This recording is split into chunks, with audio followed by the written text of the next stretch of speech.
ñëpp ñu ngi naqarlu li nga xam ne sa ministère amul xaalis bu doy man Guy Marius Sagna dama bàyyi di naqarlu budget ministère yu ndaw budget agence yu ndaw budget direction yu ndaw dama ko bàyyi naqarlu parce que naqarlu bi du yoon ñun député yi waratuñu naqarlu budget bu ndaw ci ministère ndaxte li tax budget ministère yi ndaw ñun ñëpp xam nañ ko sàcc alalu askan bi la dañuy waxante dëgg booy naqarlu da ngay naqarlu loo xam ne ba mais leneen moo ko waral mais ñoom ñi nga xam ne ñoom ñooy ministres yi ñoom ñooy directeurs yi ñoom ñooy sàcc alalu askan wi ci ministères yi ak ci directeurs yi ñu recevoir leen ñuy naqarlu budget bu tuuti mais y a quelque chose qui cloche ñun waratuñu fii naqarlu ay budget yu tuuti li ñu war a naqarlu mooy nañu bàyyi sàcc xaalisu askan wi ci ministères yi ak ci directeurs yi monsieur le ministre kii yow la monsieur le ministre kii yow la damay doxantu ay dëkk yu mel nii Mekagit ma gis ay ambulance ñu bind ci don de Doudou Ka Doudou Ka balaa ngaa nekk directeur wala ministre musoo mayee ay ambulance may wër ci dëkk bi mais ñu ne tabaski ñu ne Doudou Ka may na xar Ousmane Sonko keneen ak keneen gis ngeen sama micro bi bàyyi leen ni ngeen koy def depuis quelques jours quand je parle au niveau du micro c'est comme s'il y a une tentative de sabotage la qualité de la communication n'est pas bonne vous arrêtez ce que vous faites mënu leen ñu tere RTS tere leen ñu Soleil tere ñu APS ñu ñëw fii vous faites des sabotages sur le micro vous arrêtez ça monsieur le ministre Doudou Ka kii yow la balaa ngaa nekk ministre wala DG musoo mayee xar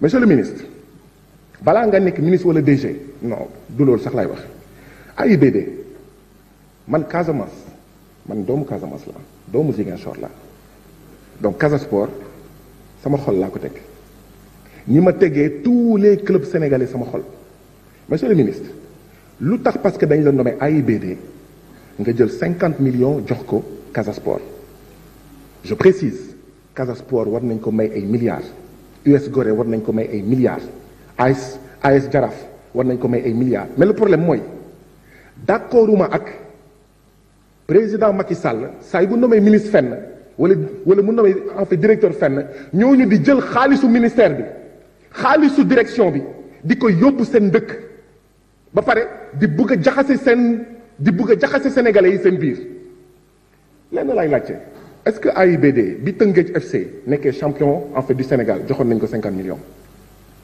est-ce que AIBD bi Génération Foot nekkee champion du Sénégal jox nañ ko 50 millions est-ce que AIBD bi Jaraaf nekkee champion du monde te lii yëpp en fait yàggul 2020 2021 mais Teungueth FC champion du Sénégal est-ce que AIBD jox na ko 50 millions Génération Foot 2018 2019 est-ce que AIBD jox na ko 50 millions ASC Jaraaf 2017 2018 est-ce que moo nekk champion du Sénégal est-ce que AIBD jox nañ ko 50 millions ce que je dénonce et que je vais continuer à dénoncer et ce que j'ai toujours dénoncé mooy Macky Sall dafa war a bàyyi di jël ses ministres et ses directeurs naan leen utiliser l'argent des ministères et des directions pour gagner vos bases politiques il faut arrêter ça parce que da ngeen di jaxase sénégalais yi seen biir mooy indi ñenn ñi naan waaw kii de lu mu jël yóbbu ko Casamance kii lu mu jël yóbbu ko Kaffrine kii lu mu jël yóbbu ko Ziguinchor vous ne construisez pas une nation comme ça non vous détruisez une nation man dañuma AIBD chaque année champion du Sénégal mu jox ko 50 millions mais au nom de quoi parce que yow yaa fa jaar yow yaa fa nekk momentanément njiit bi ngay jox 50 millions AIBD et quand on le dit ici ñu naan woy waa wàllu waa Yewwi Askan Wi dañuy saaga ay ministres ak ay directeurs mais non ce sont les ministres et les directeurs voleurs qui insultent le peuple en volant les deniers publics en pissant sur le peuple et en faisant croire au peuple qu'il pleut c'est ça la vérité et ça vous ne voulez pas le dire lii ngeen bëgg ñu tere ñu wax ko non on n'est pas là pour vous humilier par contre c'est vous qui êtes là pour nous humilier chaque fois vous envoyez des nervis élections en dehors des élections et vous parlez d'humanisation de la politique en donnant un mouton à Ousmane Sonko. Ousmane Sonko n'a pas besoin de votre mouton. La présidente Aïda Mbodj n'a pas besoin de votre mouton. Le président Khalifa Ababacar Sall n'a pas besoin d'un don de mouton de votre part.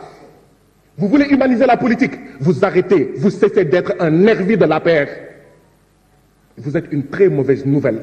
Votre nomination sur ce ministère est une très mauvaise nouvelle pour le Sénégal. Parce que c'est la promotion d'un nervi au service du président Macky Sall. Et ça, c'est inacceptable. Vous n'avez pas honte? Ousmane Sonko refuse de prendre votre mouton. Vous dites, oui, c'est un khawmalan contre l'humanisation de la politique. Mais bon sang, votre mouton, donnez-le aux millions de nécessiteux qu'il y a dans ce pays du fait des options antinationales, antidémocratiques, antipopulaires du président Macky Sall.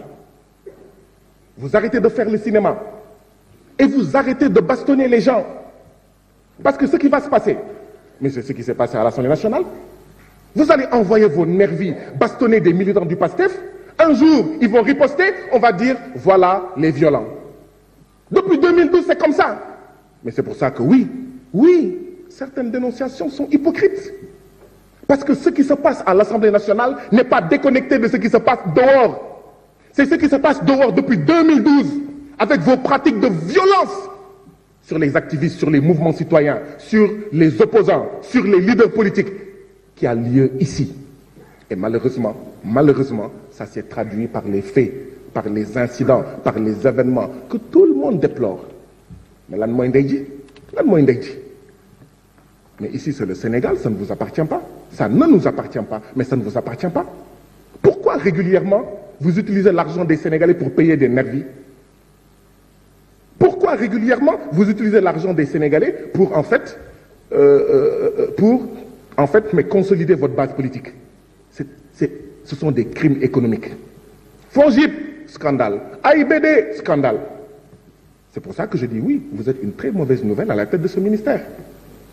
Et ce sont ces scandales-là que vous commettez, que vous avez commis par d'autres ministres, par d'autres directeurs, commis également par le parrain des détournements dans ce pays. Je veux citer son Excellence, Monsieur le Président de la République du Sénégal, Macky Sall, qui réduisent les ressources yi nga xam ne dafa waroon dem ci askanu Sénégal. C'est ça la vérité.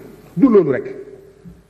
Tey ministre de l'économie et des finances bu ñëwee dinañ waxtaan ci leneen li nga xam ne moo waral Sénégal ndóol bokk ci ñaar fukki réew ak benn yi gën a ndóol mais benn bi mooy sàccum xaalis bi. Man nag du ma ñaaw ba pare ñàkk fayda du ma xaar tubaab yi naan africains yi ils ont des dictateurs ñooy sàcc xaalis moo tax patati patata du ma ko xaar maa koy waxal sama bopp. Ñun ñoo war a bari suñu bopp ñun ñoo war a xeex suñu bopp pour arrêter la classe politique quelle qu'elle soit, y compris si demain Ousmane Sonko devenait président ou si demain Khalifa Ababacar Sall devenait président. Nous devons lutter contre les détournements. Dafa doy. Arrêtez de détourner l'argent du pays. Arrêtez de détourner. Bàyyi leen di sàcc xaalisu askan wi pour rek politique, pour consolider cette base politique. C'est ça la vérité. Et ça, si nous n'avons pas le courage de le faire, ce ne sont ni les Français qui vont venir le faire à notre place. Ce ne sont pas les Américains qui vont venir le faire à notre place. Il faut arrêter. Il faut arrêter. Humaniser la vie politique, c'est arrêter d'insulter les gens. C'est arrêter de bastonner les gens, tout simplement parce que, d'accord, bokkuñu gis-gis ak yéen. C'est ça, humaniser la politique. Mais c'est pas toog fii di maye xar, d'accord, boo xam ne mais xaalis bi da ngeen ko détourner. Je vous remercie. La parole est à notre collègue Daba Wanyan. Ndeye Rama Sissoko se prépare.